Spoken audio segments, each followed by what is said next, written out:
নমস্কার বন্ধুরা, আমি চন্দনা জি কুকিং থেকে বলছি। আজকের আমি চিতই পিঠে বানাবো। চিতই পিঠেটা বানাতে গেলে এখানে আমি এক বাটি, পুরো বাটি মাপে মাপে নিতে হবে। এখানে আমি এক বাটি সুজি নিয়েছি। এটা কিন্তু পুরো মাপে মাপে নিতে হবে। দেখো এখানে এক বাটি সুজি নিয়েছি, এক বাটি কিন্তু আমি চালের গুঁড়ো নিয়েছি।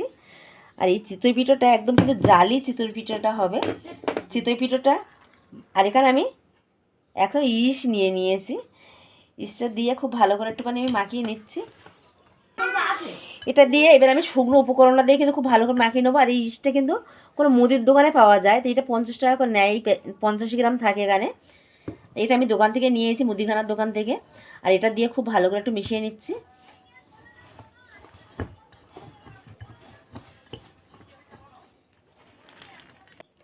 আর এখানে কিন্তু এই বাটিটাই মেপে কিন্তু এখানে আমি 2 বাটি জল দিয়ে দেবো। আর এই জলটা কিন্তু একদম উষুম গরম। দেখো আমার আঙুল, মানে একটা আঙুল আছে সেরকমভাবে একটু গরম, মানে বেশি গরম না বেশি ঠান্ডা না। এটা কিন্তু আমার 2 বাটি জল এখানে আমার লাগছে। পুরো মেপে নিতে হবে 2 বাটি জল দিয়ে। এটা খুব ভালো করে আমি মিশিয়ে নিচ্ছি। এখানে কিন্তু আমি হাফ চামচি লবণও দিয়ে দিয়েছি।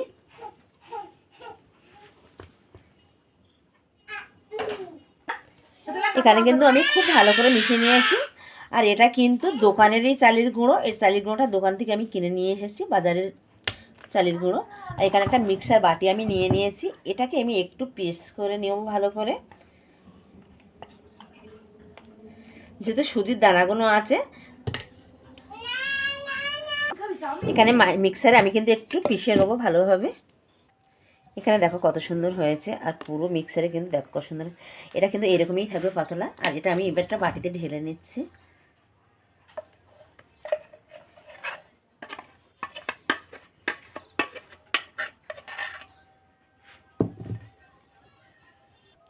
এখানে কিন্তু আমি আরও হাফ বাটি জল দিয়ে দিয়েছি। আর এই জলটা দিয়ে কিন্তু আমি একটু ধুয়ে নিলাম। তো এখানে আমার হাফ বাটি মতন জল একটু লেগেছে, তার জলটা দিয়েছি। তখন ঠিকই আছে, আমার মনে হচ্ছিল একটু ঘন হয়েছে, তার জন্য একটু পাতলা করে নিলাম।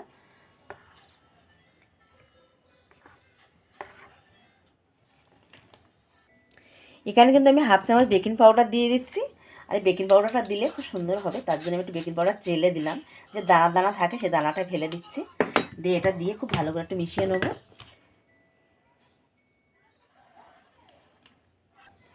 এখানে কিন্তু আমার চিতই পিঠেটা পুরো ডোটা কেন পুরো রেডি হয়ে গেছে। দেখো কত সুন্দর হয়েছে। আর এটা কিন্তু গেজা গেজা হয়েছে কত সুন্দর।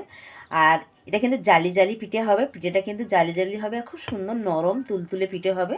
আর কীরকম হবে সেটাও আমি দেখাচ্ছি। এখানে দেখো আমি ননস্টিকের তাওয়া বসিয়ে দিয়েছি। আর এই তাওয়ার মধ্যেই আমি করব। এখানে আমি হালকা করে একটু একটু তেল আমি কিন্তু দিয়েছি, মুছে মুছে একটু তেল। এখানে একদমই তেল লাগবে না, তাও আমি একটু হালকা করে তেলের ব্রাশটা আমি করে নিলাম। দেখো একদম কিন্তু তেল নেই এখানে। আর এতটুকু তেলের মধ্যেই হয়ে যাবে। আর এই পিঠেটা কিন্তু একদম মধ্যিখানেই ছাড়তে হবে। এটা কিন্তু মধ্যিখানে দিয়ে দেবে, একদম পুরো জালি জালি হবে পিঠেটা।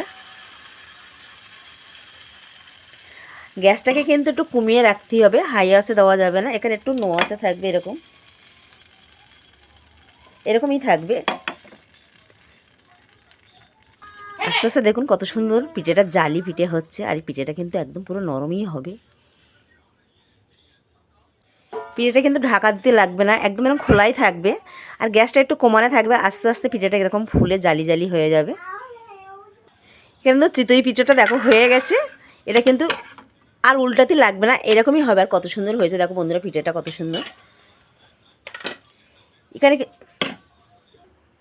এখানেও কিন্তু পিঠেটাও হয়ে গেছে। আর এই পিঠেটা কিন্তু পুরো দেখো তেল ছাড়াই করছি আমি। একবারই কিন্তু তেলের ব্রাশ করে নিয়েছি।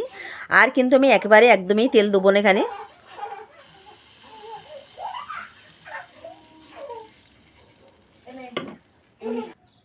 এখানে কিন্তু তেল ছাড়া সব পিঠেগুলো দেখো আমি বানিয়ে নিয়েছি। আর এইভাবে কিন্তু সবগুলো আমার বানানো হয়ে গেছে। কত সুন্দর হয়েছে, খুব সুন্দর হয়েছে, তুলতুলে একদম নরম পিঠা। এখানে দেখো পিঠেগুলো কত সুন্দর হয়েছে। আর এইবারে কিন্তু আমি তুলে নেব। আর গ্যাসটা কিন্তু কমিয়েই পিঠেগুলো বানাতে হবে।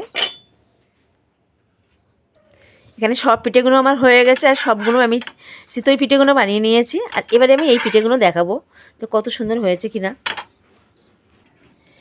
এখানে দেখো আমি জালি চিতল পিঠেগুলো নিয়ে চলে এসেছি, আর পিঠেগুলো কত সুন্দর হয়েছে আমি দেখাচ্ছি, দেখো কত সুন্দর জালি জালি হয়েছে। আর এই পিঠেগুলো কিন্তু এই খেজুরি গুড় দিয়ে খেতে হবে, আর নরম একদমই খুবই নরম। তো আপনাদের যদি ভালো লাগে আমার চ্যানেলটা লাইক করবেন, সাবস্ক্রাইব করবেন, আর সাবস্ক্রাইব করে পাশে থাকবেন প্লিজ বন্ধুরা, সাবস্ক্রাইবটা করবেন।